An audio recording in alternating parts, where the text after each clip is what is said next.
wa serikali waliotoa kauli na amri ya mauaji wawajibike wote, kuanzia kiongozi ya juu aliyetoa mamlaka, aliyetoa amri ya kuwajibisha na mauaji ya raia wasiokuwa na hatia wala wasiokuwa na silaha, nao wawajibike. Hatukubali uchaguzi, hatutakubali uchunguzi wa ndani pekee usio huru. Hii uchunguzi huru ni haki na inabidi ipatikane.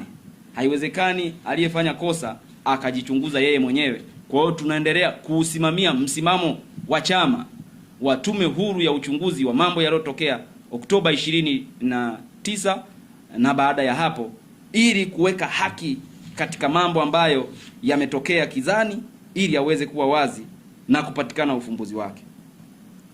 Bavicha inasisitiza kuwepo kwa katiba mpya na bora ya wananchi.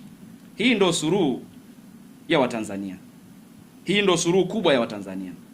Na kwa nini Bavicha na kamati tendaji wanajiuliza kwa nini mfupa wa katiba mpya umekuwa mgumu kwa serikali? Kwa sababu katiba mpya haitoiweka Chadema madarakani. Katiba mpya haitoondoa chama fulani madarakani. Katiba mpya itakuja kutoa haki.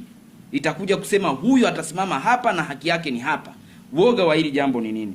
Bavicha tunasema tutaendelea kuidai katiba mpya, na tunasema suluhisho la haya mambo ni upatikanaji wa katiba mpya. Tunataka katiba mpya itakayolinda haki na uhai wetu. Tunataka katiba mpya itakayolinda haki ya kisiasa. Tunataka katiba mpya itakayolinda uhuru wa vijana. Tunataka katiba mpya itakayolinda mifumo ya uchaguzi na kutengeneza mazingira bora kwa ajili ya uchaguzi, ili kila mmoja aweze kushiriki na wenye haki waweze kuongoza, ili nchi ipate amani na neema inayoendelea.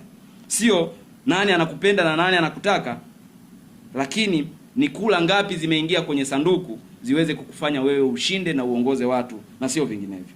Hii ni msingi wa kuhakikisha viongozi wote wanawajibika kwa kulinda rasilimali za taifa zinazotumiwa kwa manufaa ya watu wote, na wahakikishe zinatumiwa kwa manufaa ya watu wote na sio kwa kikundi cha watu wachache linaloweza kutumia madaraka kinyume na maslahi ya taifa.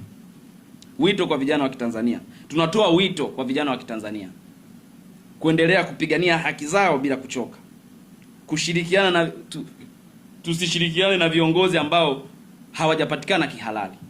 Tusifanye hivyo kabisa. Msikubali kudhalilishwa.